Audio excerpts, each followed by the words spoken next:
Right, I've always said there's absolutely no chance anybody's ever going to get me in front of a camera, but it seems there are people out there who want to put a face to the man behind the Reset website, so here I am.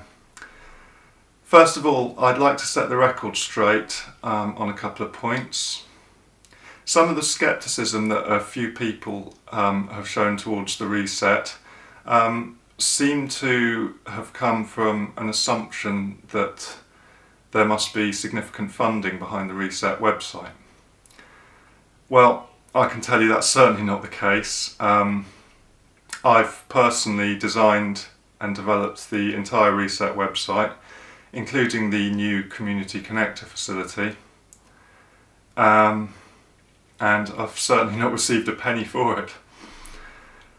The main purpose of this video is to introduce you to the new Community Connector facility that I've been developing. It's become clear to me that the key to solving our problems is to rebuild local communities and get people actually meeting each other and talking face to face about the problems that we face and how to solve them. Whilst the internet has been a fantastic tool to help wake people up to many of the problems we face, I think it's also had a detrimental effect on local community as people spend more and more time in their online virtual communities and less time in their real world communities. Often when we wake up to certain truths, it can lead to feelings of being alone with only our online communities to turn to. So it can be great to discover that there are others in your local community who are in a similar position in wanting to take action to solve our problems. And to that end, I wanted to develop a tool to allow people to connect with each other in their local community with a view to getting together and actually discussing face to face how we can take action at a local level. And so my idea for the Community Connector came about. I'd now like to just take you through the basic functionality of the new Community Connector, just to give you a quick overview of how it works. Okay, in this video I'm going to assume you already have login details. So from the first screen you simply enter your email address and your password, and when you log in you're taken straight through to the main Community Connector screen. On the map you'll see your own location is shown with a red marker, other users are shown with green markers, and meetings are shown with blue markers. You may also notice that each time you load the Community Connector, the green markers appear in a slightly different position. This feature is designed to help protect users' privacy. With the map itself, you can move the map around, you can zoom in and out, and there's also a range slider at the top, which allows you to load users from anywhere between a 1 mile radius to a 20 mile radius.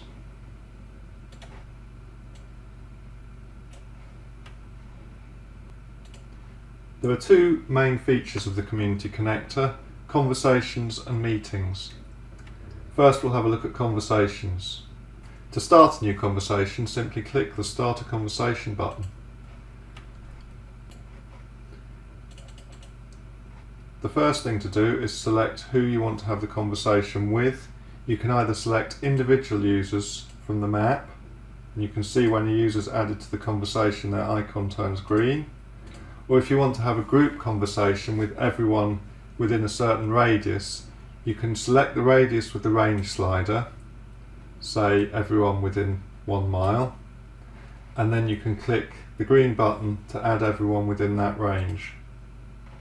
Once you've selected everyone that you want in the conversation, you click Next Step, you set a topic for the conversation,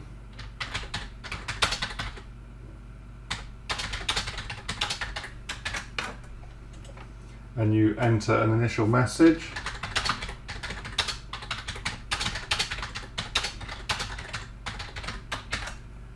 And click Start the Conversation.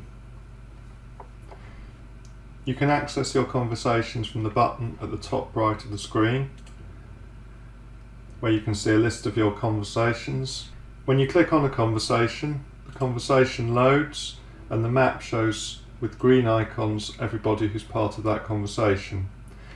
When you mouse over a message in the conversation, the map shows you where that particular user is. To add a new message, simply type it in the box at the bottom.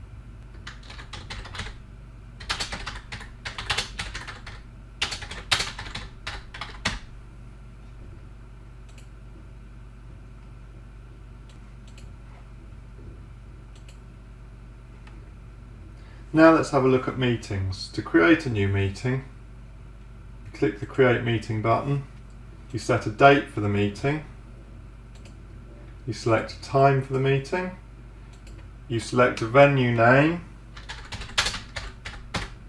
and you type in an address for the venue.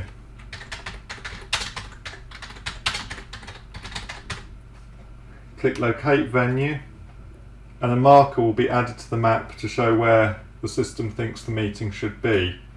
You can then drag that marker to the correct location on the map.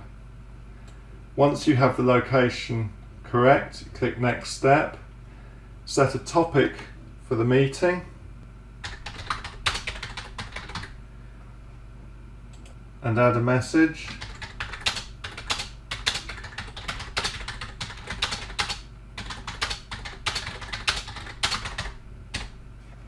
Click Next Step. You then need to select who's invited to the meeting.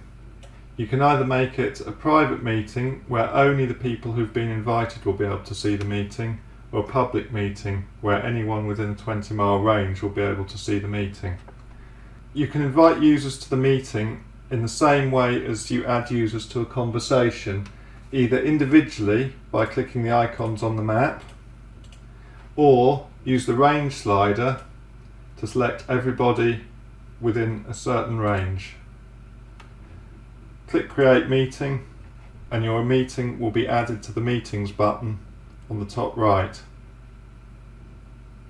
When you click the Meetings button, you can see all the meetings within the range selected. When you click on a meeting, you see the details of the meeting, and when you add a meeting, it also creates a conversation between everybody invited to the meeting, so you can quickly switch between the conversation relating to the meeting and the meeting itself.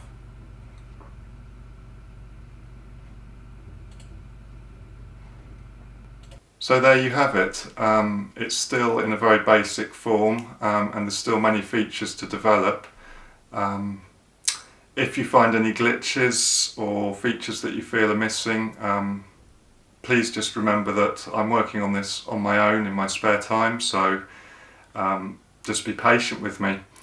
Thanks for listening, and I hope that the Community Connector will lead to many new friendships and hopefully some solutions.